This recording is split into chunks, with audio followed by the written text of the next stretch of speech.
Okay, so last night was the verses between Mario and Omarion.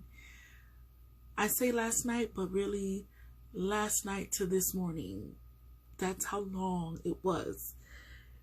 I don't know what happened, but child, certain parts of that battle was a mess and a half. And this is before we even get to the battle, okay? So, first off, it was supposed to start 6 p.m. Pacific time and 9 p.m. Eastern time. I forgot all about that. All I know is I'm on the East Coast, and I logged in 9 o'clock, and of course it started, and it was the DJ playing music. D-Ray, the comedian, was the host, facilitator. Before I get into what transpired, I do want to say I'm always grateful to Swiss Beats, Timbaland, and the Verzuz team for always putting these things together for the culture. And I'm so grateful for the chat room, because that's where it's at. It's that chat room, honey. Because, okay, so we start off, and it's a sold out crowd, which we already knew. And the DJ is DJ A1. I'm guessing he's out of Atlanta, is what I heard him say. And he did his thing. He actually played really good. The crowd loved the music. It was mostly 2000s, that era. And he played some of everything. That's what I liked about him, is that he transitioned into different genres. So he did for the ladies, you know, the R&B, but he also switched it and did a little hip hop. So it was, and he was alternating between them like every 5 to 6 songs. And he'll say, okay, let's switch it back up for the ladies. And then, so he did great in the beginning. He did play a little long though. And I get from how he was behaving, I'm guessing he thought he had more time. But we were ready, because we all came to see Mario and Omarion. So we were surprised when they said they were ready, and out comes other artists. So we're like, okay, is this the wrong verses? Because what's going on? And I'm guessing it was a verses before the verses, or tag team verses as an opening act. That's what I got from that, because it was Bobby V and Ray J on one team. I guess they joined up, and Sammy with Pleasure P on the other end. And then they were like, okay, who's gonna go first? Do we flip a coin? And Sam said, man, we ain't flipping no coin. Like, we'll figure out who goes first. And so let's get to the actual performances of the pre-verses, because I don't know, up to now it doesn't have a name, but it's these 4 artists competing amongst each other to see who had the most hits. But this is not the verses we signed up for, remember that. And Bobby V starts off singing Blackberry Molasses, back in the days when he started. And we go through a whole list of all the artists. Sammy gets on there, he does his thing. Ray J sings. I from what I remember, he just came straight out with Wait a Minute, or one of those songs, because again, we know Ray J don't have a lot of hits, probably 3 good ones. So it was no surprise to me that he started off, you know, you got to start off somewhere. Pleasure B comes out, he starts singing his songs. He sings a lot of his solo records, as well as stuff from Pretty Ricky, which we already knew.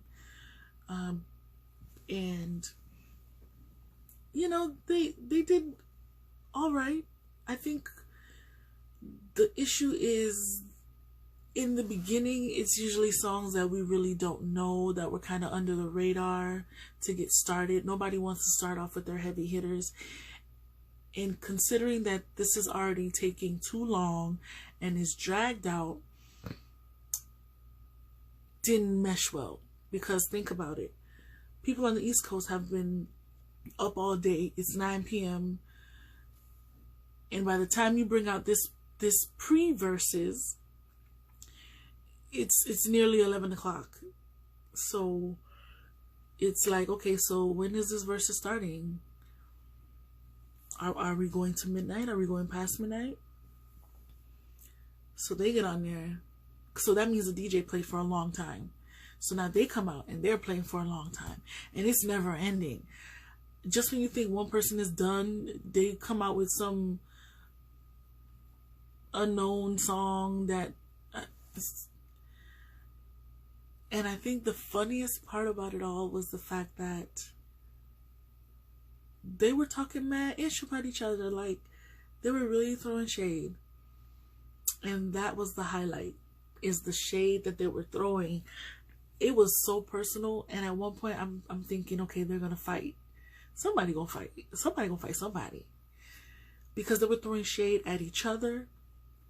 They were throwing shade at the actual main acts in the back. It was just, it was crazy. It was so funny to see these R&B dudes literally throwing shots at each other. Like heavy shots, going below the belt. And so one of the highlights and the funniest moments was Ray J. Like, who else but freaking Ray J?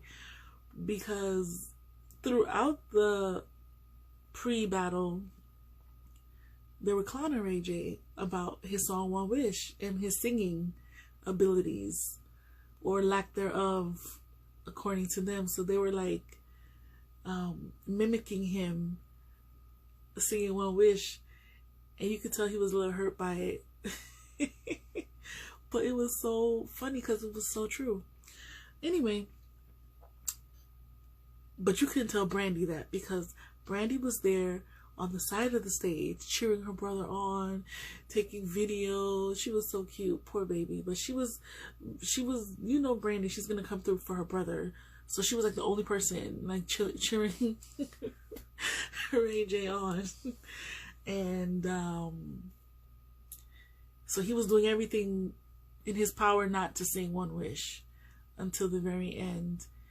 And he had his son with him. It seemed like he had his kids with him, and he was, you know, walking back and forth. What else with them?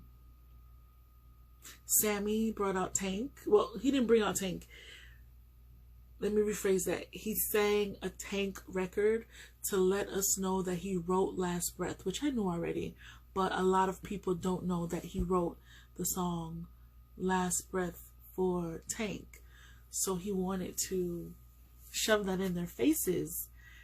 So now Pleasure P started, oh, you can't do that, you can't do that. Oh, you bring out songs. Oh, and Sammy's like, yeah, I wrote this song. I just want to let you know I wrote this song. I don't know why he told Pleasure P that, because then Pleasure P started, oh, I write songs too. Oh, man, you ain't even ready. Oh, let's play all my songs I wrote. Oh my gosh, it's like two kids fighting. And they were doing that the whole time.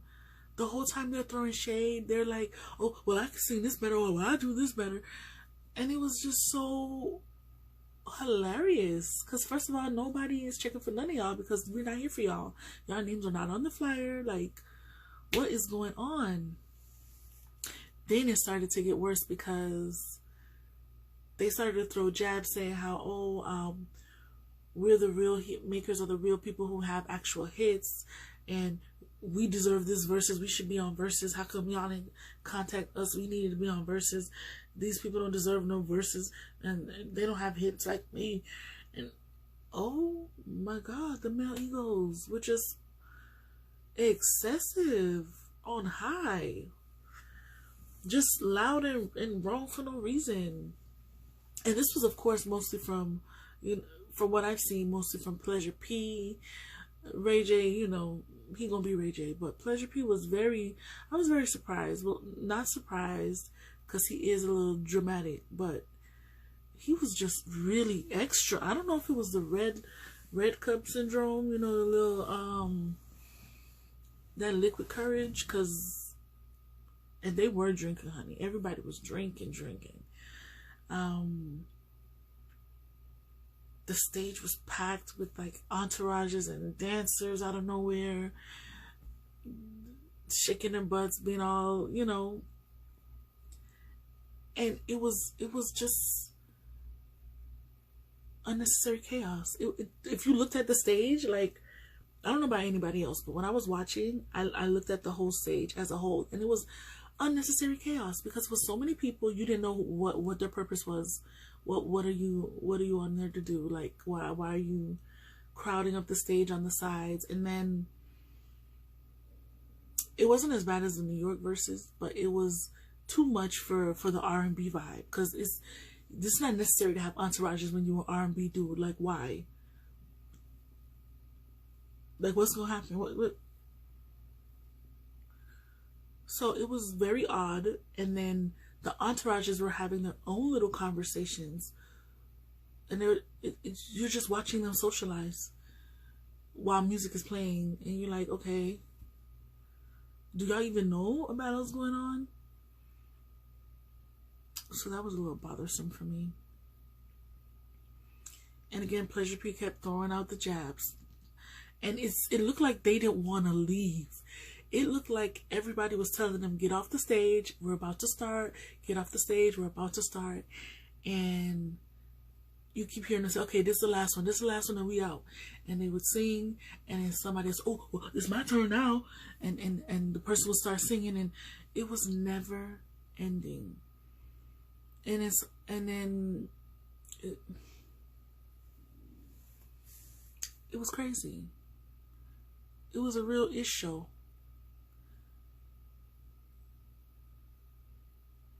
A real shit show up there. It was just, whew.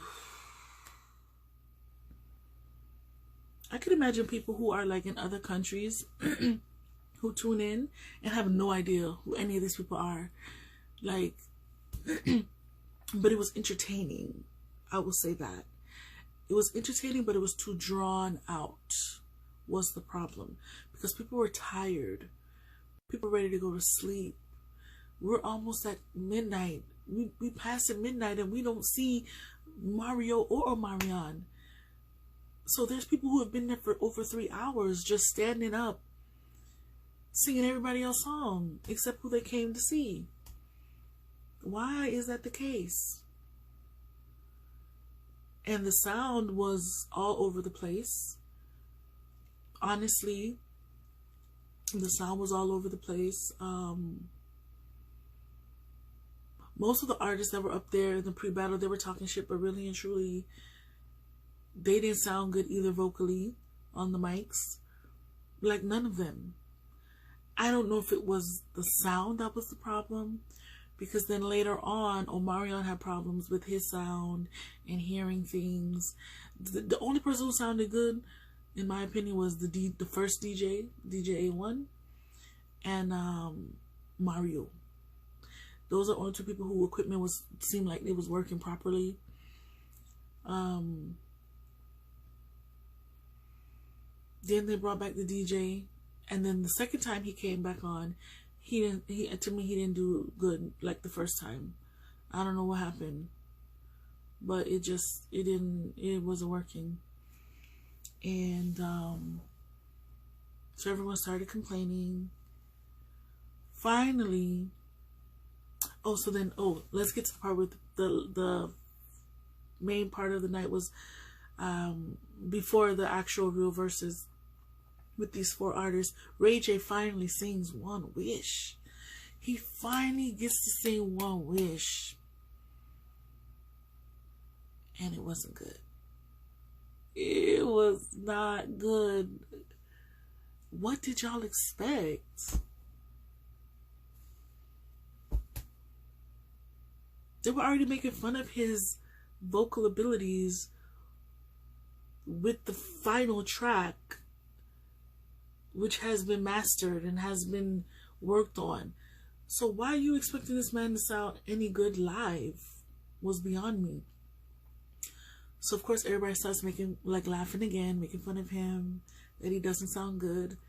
So then he kind of veers off stage and goes and gets his son and comes back out and continues singing. And then he says, oh, I just wanted to say, because my guess is that most of them were able to look at the chat room throughout their performances. And he goes, I just want to say that, I just want to appreciate y'all for y'all patience and everything, because I gotta watch my baby and everything, so that's why I'm not sounding as good. Like, he tried to blame the baby. Like, are you serious? He threw the baby under the bus. I can't believe that. This man actually passed the blame on for his singing, his horrible singing. It's not like he was running laps, but he was sweating, and I don't know from what, because, well, maybe it was hot in there. He had on black or something, so maybe, because it couldn't be from him performing or doing any work on stage. But that was a moment where people were able to laugh again. So then the real Verzuz starts. Took a while because D-Ray was doing a little comedy special for himself. He kind of started telling jokes and trying to, which great for him, because if not, I'm sure a lot of more people would have left, because it was just drawn out. We were waiting, like, to no avail. So finally they said, okay, they're ready. They weren't ready. Then they said they're ready again. And even D-Ray seemed frustrated. Like, y'all gonna say y'all ready, be ready. So they finally come out. First Omarion comes out, and he's like waiting.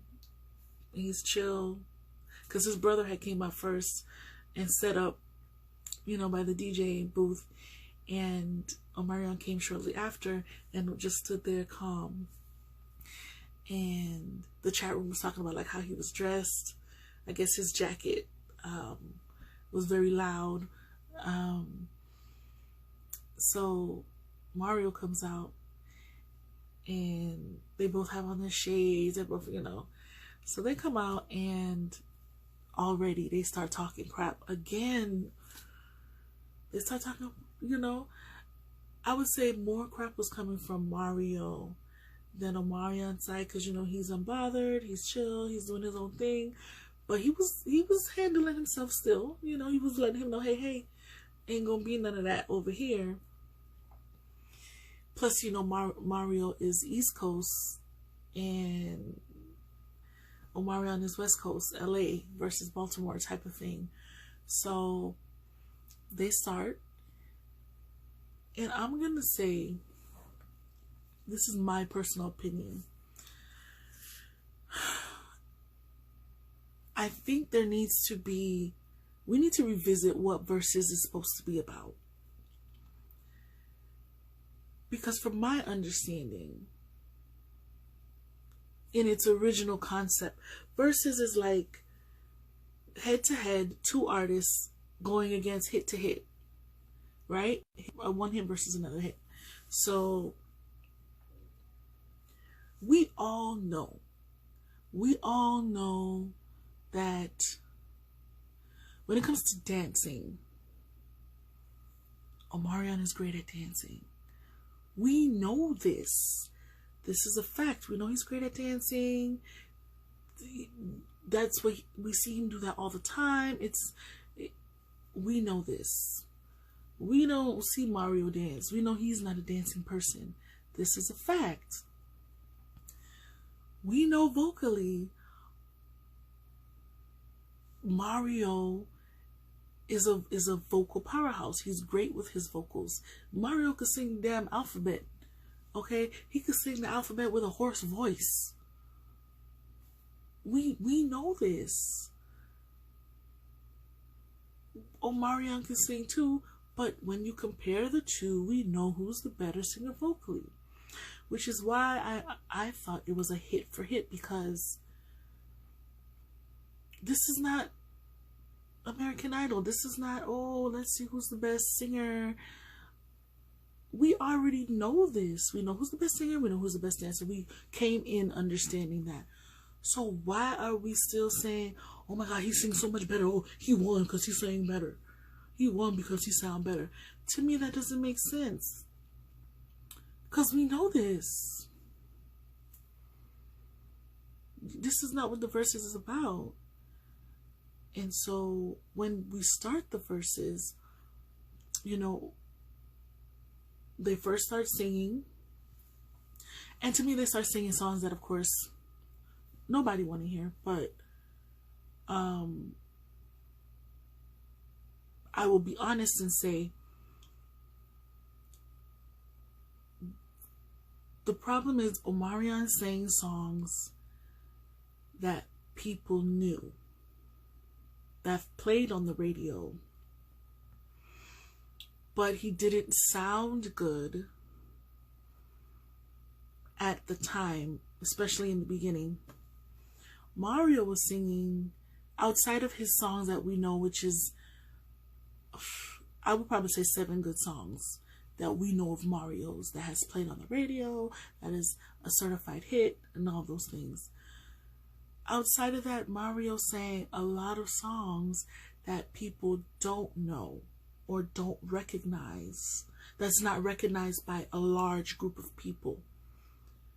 So when we compare the hits, we know Omarion is going to have more because he just has more of a catalog, because of course he was in a boy band. He's done collaborations. And we know Mario is more of a chill R&B, sing by himself. Like most of his songs are on his CD, you know? So when you talk hit for hit, we know Mario has the hits. But the problem with last night's Verzuz, I believe, was the sound. Because from the first song Omarion sang, he came out with the mic on connected to his ear. He didn't have a hand mic or anything. He had a cordless one, so you know he came to dance off rip, and he was dancing off rip. And as soon as he finished, the first thing he said, because his mic was still connected and we could hear it, even though Mario took over to sing, we could still hear him underneath saying, I can't hear myself, I can't hear myself, I can't hear anything, I can't hear. So he couldn't hear it all himself. And so I think the sound really was a problem, because let's be real, when you're dancing on stage and you're doing all of that, your vocal ability is going to be limited because you're already dancing and you are exuding, you know, physical force and all this other stuff. But even outside of that, I can honestly say, because I like both artists, I could honestly say that I heard Mario's sound much cleaner, and it was louder. Even his backtrack, his background track was much louder. I could hear his DJ louder. The track was louder. So the track was actually helping him, even though he didn't need it. The sound quality, everything was boom. Like it almost seemed like he was connected or plugged into the original source, and so that's why his sound was great. But Omarion's sound was completely different in the sense that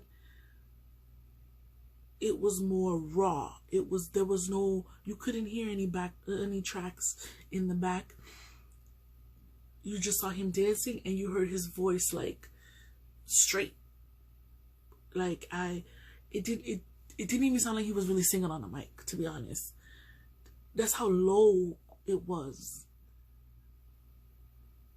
Even his backtrack sounded, the tracks in the back sounded really low. And I don't want to say it can't be his brother, the DJ, because that's something that sounds like it's an equipment issue. Like there's this, when you're dealing with sound, right, and you have levels, there's a lot of things with compression and all these different concepts as far as sound and engineering that takes place behind the scenes. I know, because I had experience with that. And I've dealt with DJs and all that kind of stuff. So something somewhere wasn't computing properly on Omarion's side. Taking that into consideration, I felt like it would have helped him, because even though Mario is a better vocal singer, you're looking for the performance. And because the sound wasn't coming off good at all, it just completely ruined the performance overall. So even though he had more theatrics and dancing, it didn't help, because you can't hear the song in its full capacity. Think about when you hear on the radio an Omarion song, you like, yeah, you getting into it, you hear that bass, there was none of that. So it was literally him singing while dancing and tiring himself out. So of course you're not going to hear his best. We know that. But we also know that outside of that, the song is a hit. But it was just, I think people had this high expectation that everything was going to be great and we were going to be able to hear what we needed to hear. And we were going to have a fair Verzuz. But the fact that Mario had the better sound as far as equipment and everything was concerned, and he has a better vocal ability, and he sounded louder so you can hear him, and it was like, it sounded like the CD, you know? Like when he sang, it sounded like the CD. It was like CD quality. So because of that, even though they did not know the song, he still appeared to, in their eyes, I'm talking about like the chat room and what we've seen from majority of people who are there, he took a lot of the wins to them because of the fact that he just sounded better. His sound was perfect. So it's like, of course he won. We don't even know what you're singing, but okay, you win. You win because we like how you sound. But it was about the sound. And Marion kept telling Omarion, oh, you need to stop doing that dancing stuff and focus on your singing. Because Mario was really throwing shade, like, bro, you don't sound good. Like, and he was saying all this stuff. And it was like, oh. And you could tell Mario was getting a little like, what? Like, what?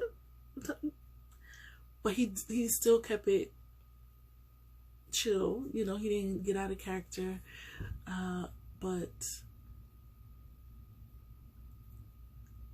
I looked past all that sound nonsense because I could tell it wasn't fair. It just wasn't a fair sound. Regardless of if you think Mario could sing better than Mario, is not the point. The point is both artists should be afforded the same quality of sound. If your backtrack, the track that's playing in the background for your song, that plays the chorus and the bridge and it helps you and all that stuff, if that stuff is loud for this person, why is it low for this other person? To the point that you can barely hear it. It almost sounds like you're singing without the music, and that's literally how Omarion sounded every time. Like he was singing without the music. You could barely hear the music in the background. And it just didn't make sense. Because he even did Touch. He did his song Touch towards the beginning, and it didn't get any love or anything. No, it was at one point everybody kept saying, oh, Mario has 0, 0, 0, 0. Mario has 10. Mario has 0, 0, 0, 0, 0. And it was like nothing was coming through. Nothing. Touch. Everybody was like, nope, oh my God, oh yeah. It's like, let's not act like y'all don't know touch. Like, really? But it was, and I think that something there happened. I didn't hold it against him. I was just looking for hit versus hit. But a lot of people, almost damn near everybody, was not doing that. They were looking for performance. We want to see you belt it out, get it together. And it just didn't happen. And they were blaming the fact that he was dancing. But if you think about concerts, especially the Millennium Tour that they had, he danced all over that. And it still sounded good because, again, sometimes you need the track. You need the track to kind of help in those moments where you need to take a breath. So, and we didn't get that. We just got like silence, like breath, you know? So it's a different experience. And Mario did the damn thing because, again, Mario is used to singing a cappella anyhow. So he doesn't even need the sound, but his sound was great. So just imagine that. And I think that's where it was hard to watch and hard to see. And, you know, they were looking at the chat room and they were exchanging their words to each other. And you could see Omarion kind of looked a little down, but I think it's because he understood too that, like, why is nobody recognizing, you know, this is a hit, what's going on? But it was because of the sound, because he couldn't hear. And he damn sure couldn't hear what we heard. So that was difficult to watch. But later on, like towards the end, when he used the handheld mic, the regular mic, it helped a lot because maybe it was already plugged in, you know what I mean? Sound is very tricky, especially if you're bringing equipment with you or certain things. It's very tricky, and especially when you have 4 artists who went on before you using equipment and everybody's plugging in, plugging out. It messes with the functionality of the sound. And everybody want to use their own gadgets and their own things. So who knows what happened. But later on when he had the handheld mic, he sounded much better, a little bit better. And you can actually hear him singing. So that mic helped. The background sound still wasn't as good as it should have been to me, in my eyes. Another thing, Mario's DJs was doing too much talking. Like, he was acting like he was the host. He was just like, just play the music and go. Omarion's brother was very quiet. He didn't say not one word. He just played, and that was it. But that other fellow, I don't even know his name, to be honest with you. Mario DJ was so annoying. And he was throwing shots too. So it was like, bro, let the artists throw shots at each other. Where you coming from? Like, get your money and cool out. Like, why you gotta throw shade now? So that was another thing. But it was just difficult to watch because everybody was like, oh no, Omarion this. And then another thing, so Omarion's brother usually brings out, you know, a watermelon on stage, especially during their tour. He did that, and it's like a whole thing that they do at their shows. So they incorporated that into this Verzuz, which didn't go well with the chat room because I don't know what they were thinking, but they went left with it. They were just like, oh, why they use a watermelon? Oh, they lost me with that. Oh, I don't like that. It's disrespectful. It's this. And, which it was more of a sexual reference. But for some reason, I don't know why, I feel some people took it as like the negative connotation of watermelon, like socially, culturally, for Black people. And it wasn't that. But the fact that it was a watermelon, they were like, oh no, oh no. And it was like, chill. First of all, like, come on, people. What are we doing? Are you saying nobody could ever reference watermelon ever without you thinking it's some kind of racial undertone? I mean, anyways, but yeah, whatever they thought about the watermelon, I don't think that was what they were trying to portray. But it just was one of those things that just kept going.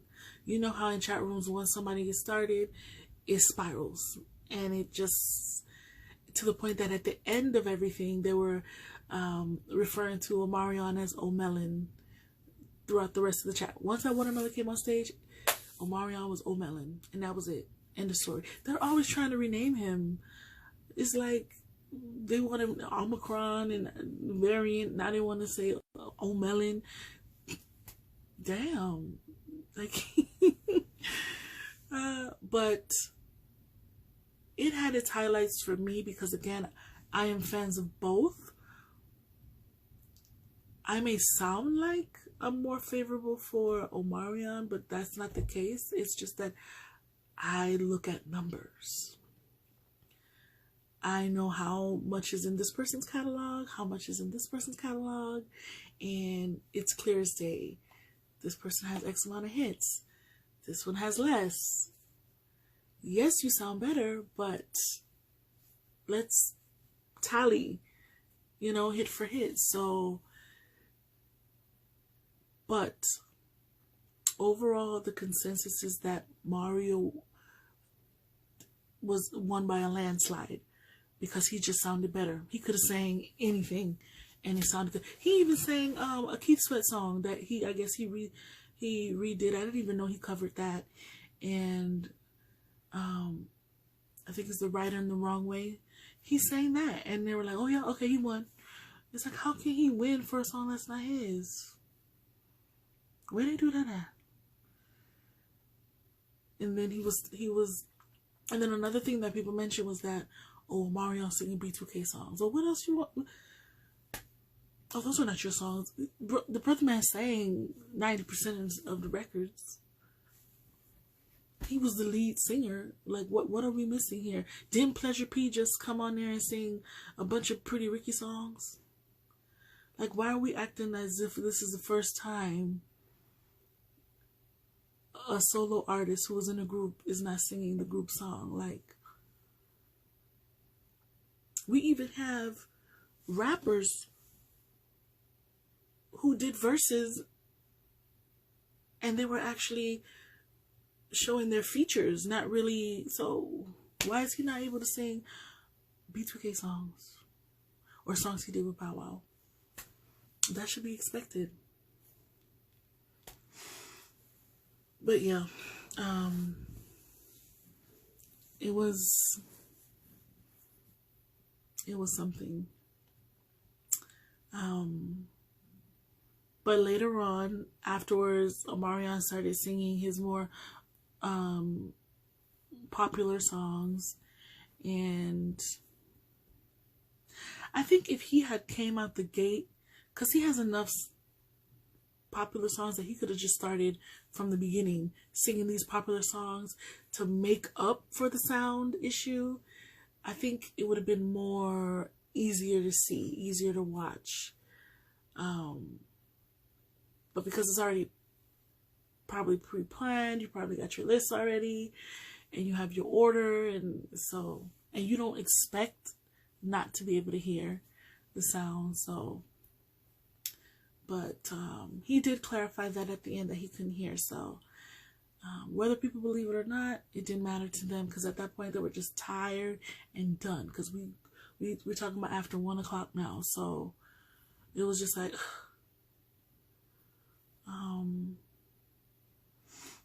So yeah, that's how it ended. They shook hands and made peace and all that stuff, and they acknowledged each other's efforts and work in the industry, and it was nice to see that at the end. But the highlights was the atrocity that occurred before the Verzuz battle, the real one that was on the flyer. Okay, with the 4 artists, that was something. And the comments were they were lit. But I enjoyed myself, and I sang all the songs pretty much, except for some that I didn't know, or not that I didn't know, but I just okay, that's not a hit, but okay. But it was good. It was good to see. Oh, and Omarion brought out Tank. I forgot to say that. Omarion brought out Tank. Because I think there's a song that they do together or whatever, and he brought out Tank, and Mario was like, really, man, you have people help you? Like, no, it's not fair. Like, it was a whole thing. And Tank did good. And then Omarion before that had also brought out Jeremiah to sing a song that they did together as well. So that was nice to see. And Omarion brought out the Crump crew, the clowns. And there was like a "you guys serve" moment going on. Oh, and Mario, when he first came out, I think he had like 3 dudes like that were doing the Omarion dance, the dance that went viral. So that was kind of like the intro for him, like throwing shots, making jokes. It was very interesting. So if you missed it, I would just say probably fast forward and kind of skim through that whole pre-Verzuz battle phase. You don't need to see everything. You just need to see Ray J 1 Wish and Pleasure Free acting damn fool. And then you fast forward and you go to the actual Verzuz, and you can kind of check out the first few songs in the beginning, and then check out the little watermelon part, and then the ending, and you'll be good. You don't gotta sit there through all of that, because that was way too much going on. Let's see, 9 o'clock to 1 something. What, that's 4 hours, 4+ hours. It wasn't necessary. So, but I enjoyed myself, because I was typing in the chat room too. So, but in my opinion, I say hit for hit, it was really close to me. It was really close, and I would probably even push Omarion for the song, the actual hit for hit. I'm not talking about singing abilities. Like, come on now. That's just silly. So, that's all she wrote. I don't think I'm missing anything else, really. Pleasure P went out in the crowd, as usual. Do we expect anything different? And he looked like he didn't want to come off either. He was even throwing shades. Oh, they're telling us to come off, bro. They're telling us to come off, bro. And oh, you see, they're sabotaging right now. They're sabotaging. They're trying to shut us down. They're hating on us. And I'm just like, everybody want to see us? No, no. I mean, thank you for coming, but what you mean they're trying to cut you off early? Ain't no cut you off no early. You on too long. You was on way too long. So I think he thought this was his Verzuz, and he was trying to hijack the Verzuz, but So, but it was very interesting to see. So, that's it. Talk to y'all later.